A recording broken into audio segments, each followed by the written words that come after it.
Thank you so much, Kate. Hey, everyone. Oh, wow, that's really bright. It's so nice to be here. We're so thrilled to see you all. As Kate said, South by Southwest is a bit of a new experience for us. So we're so thrilled to be coming to you in this space, all of you who are in the room with us, as well as our audience live streaming all over the world. So our first conversation is with Cindy McCain, and as I think perhaps some of you might have realized, unfortunately, she was not able to be with us here in person given her new role. And so she did make time to still speak with us, and we're going to bring you a pre-recorded interview that I was able to do with her. Unfortunately, her travel schedule, I'm sure you've all heard she's about to take over at the World Food Program in just a matter of weeks, so she couldn't make working here come, unfortunately. So still really excited to bring you this interview. Such an interesting person to be taking over at WFP. If you follow our Devex coverage, you've realized that we've been covering that pretty intensely, what's going on at the agency as David Beasley will be exiting. So we cover a couple of those topics in the interview, and it's something that we'll be continuing to cover as we go forward. And so hope you enjoy the interview and the rest of the day, and I look forward to all of our conversations. Thanks. Ambassador McCain, thank you so much for joining us today. Thank you. It's my pleasure to be here. It's so nice to see you. Congratulations on your election as the new executive director of the World Food Program. Thank you. I'm very excited, and I go to work in April, but right now I'm working on the job that I was tasked to do here in Rome and loving every minute of it. And you obviously have been focusing a ton on the impacts of Russia's war in Ukraine, and that's really been dominating your role for the past year. How has this created lasting effects on the global food system? Oh my gosh, where to begin? The unjustified, unprecedented war in Ukraine has caused a cataclysmic effect on not only food sourcing, but food amounts, the ability to move food. There are some 300 million people that are on the verge of starvation as a result of some of this. Not only that, we can't, as you know, cannot get the grain out in a regular manner. We're still, even with the Black Grain Sea Initiative, we still don't have enough. It's not coming out. The Russians are slowing the progress on it. And so what's happening is people, particularly in Africa and parts of Africa, simply don't have any food. And compiled with the climate change aspect of drought, it's going to have a tremendous effect, and obviously a negative way, not only with Africa, but Central America and some other parts of Asia as well. Yeah, I think it's really important that you mentioned Central America, other parts of Asia. I think we do have a lot of focus on Africa, obviously seeing really drastic effects in the Horn, particularly obviously compounded with the drought. But, we can't forget about those other parts of the world, right? That truly is a global crisis in all parts of the world. Well, when we talk climate change also, I just spoke to you about drought. Well, you move that to Asia, and there's an abundance of water.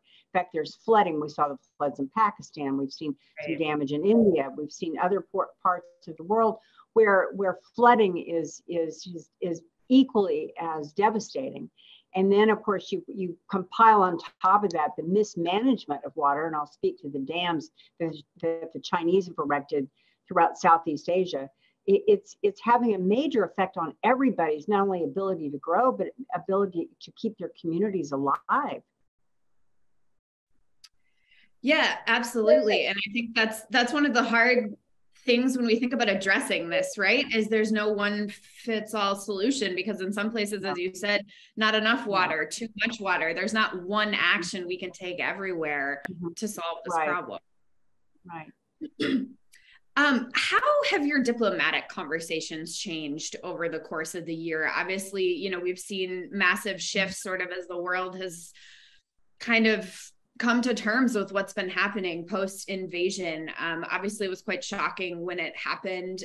No one was expecting it to go on this long. What does that look like for you and the countries that you are speaking with regularly? Well, prior to the war in Ukraine, we all worked together. We worked with the Russians on things that were beneficial to other parts of the world that were having troubles, either climate change or food shortages, et cetera. Now, what it has done is we now work a, a great deal with our like-minded friends and continue to put pressure on Russia to pull out and stop this unprecedented war because people are starving to death.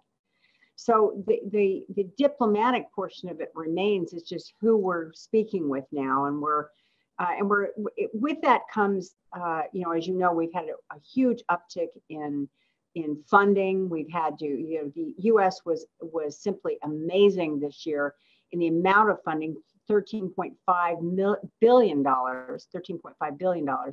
around the world to humanitarian assistance and agencies, and yet it's not enough. So part of what we've been doing too, from a diplomatic standpoint now, is putting pressure on other parts of, of the globe, and I'll speak to the Middle East particularly, to step it up. We can't do it all. You can't rely on the United States for everything. And we're going to be entering into this year, we're not going to get the kind of funding this year that we got last year. Last year was unprecedented. So now we're going to have to be a little more creative in how we spend our monies in these various agencies. We need to learn how to do more with less. We need to use science and technology in a way that can help our resources be expanded and certainly give countries a better shot at trying to feed themselves.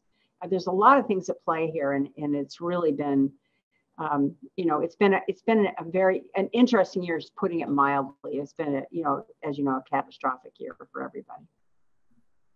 Yeah, interesting to hear you mention the science and technology piece. That's obviously a focus for us here at South by Southwest, having these conversations and sort of seeing how the food security and science and technology pieces come together. But obviously the budget stuff is huge, right? It was an unprecedented year last year. We're seeing no improving conditions really in the worst hotspots. Somalia, of course, still looking awful. Other countries in the Horn of Africa, and WFP, for example, is cutting rations in places of the world where they just simply don't have enough budget. And obviously that's something that you'll be dealing with in just a month in your new position and everything. And you mentioned in the Middle East in particular, and I've heard you talk about that before. Senator Lindsey Graham here in the U.S. likes to talk about getting the Middle East to do more when it comes to financing for the food crisis, support for the UN agencies. How do we actually go about doing that? If these countries have resources but don't necessarily see the value of providing this assistance, how do you create that value for them? Well, I think the most simple way is to simply make the case for it. I don't think the United States has adequately made the case to our Middle Eastern friends on why it's important. Now, mind you, we don't think that way. We think, oh my gosh, it's in our region. Of course, we're going to help. Even when it's not in our region, we help. So it's up to us, and I think our other like-minded friends around the world, the people that I work with here, to make the case in a more forceful manner. And I'm just saying through talks and through diplomacy, but to make the case that it's really important and we need your help. As I said, you cannot rely on the United States forever or to continue at this pace. It just isn't, it's not sustainable. Right. And you mentioned actually recently in your remarks at the World Food Program Executive Board meeting, for which you serve in an oversight role in your current role, about seeing other donors, other institutions do more. And you called out specifically the World Bank and UNEP. What can those multilateral institutions, other pieces of the UN system, be doing when it comes to this? Well, I certainly think we'd like to see them be a little more nimble and a little more quick to what they do. I also think that it's up to us to encourage private partnerships. So the private sector plays a very minimal role in a lot of this. And it's time that we meaning the United States, especially, to encourage our private partnerships with companies that maybe hadn't even thought about doing this, didn't know that you could get involved in a UN agency to help out. So our push here at our mission here in Rome has been just that, is to encourage a lot of private partnerships and also a lot of private donors. I mean, we're aiming at high net worth. We're also aiming at folks that are just willing to give what they can. These things are important, and it also shows a willingness to participate in trying to make the world a better place. Well, Ambassador McCain, we are running up against time. So thank you so much for joining us here today. We really appreciate your time. We have always appreciated your engagement here at Devex, and I look forward to staying in touch with you in your new role. Congratulations again. Thank you. And thank you for covering this issue. Anytime I talk to anybody about these issues, I thank them, because we have to keep this alive, where people are going to starve to death, and people are starving right now. So I appreciate your interest and your willingness to talk about this issue and keep it front and center. Thank you so much. Thank you.